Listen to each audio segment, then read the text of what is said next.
Қайырлы күн достар, бүгінгі видеода сіздің тоңазытқышыңыздан табылатын өте қарапайым азық-түліктерден дайындалатын кекстің рецептісімен бөлісемін.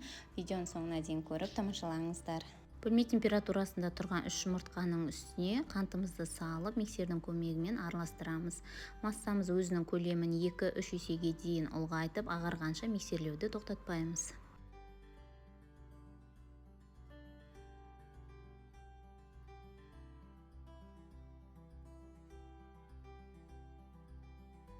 Енді массамыздың үстіне сұйық майды және де сметананы қосамыз. Сметана болмаса, айран қоссаңыздар да болады. Массамыз басылып қалмасы үшін миксердің ең төменгі жылдамдығымен араластырамыз.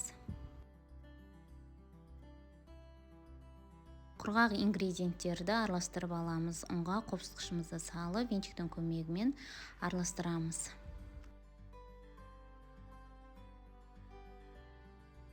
Ұнды массамызға 2 бөліп қосамыз.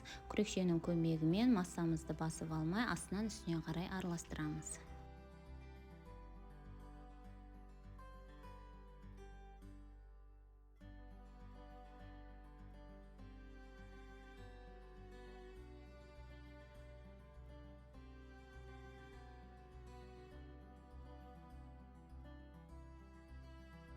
Міне енді біздің қамырымыз толығымен дайын болды. Қызып тұрған пеште 180 градуста пісіріп аламыз. Арнайы осындай капсулаларға салып пісірсеңіздер де болады, немесе май жағып арнайы кекстерге арналған формада пісірсеңіздер де болады. 180 градуста менің пешімде 20 минутта пісіп шықты. Сіз өзіңіздің пешіңізге қараңыз.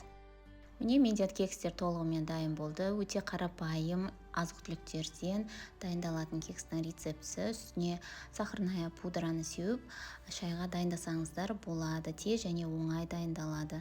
Егер де рецепт ұнап жатса, каналға тіркеліңіздер, лайк басыңыздар және комментарий қалдыруды ұмытпаңыздар.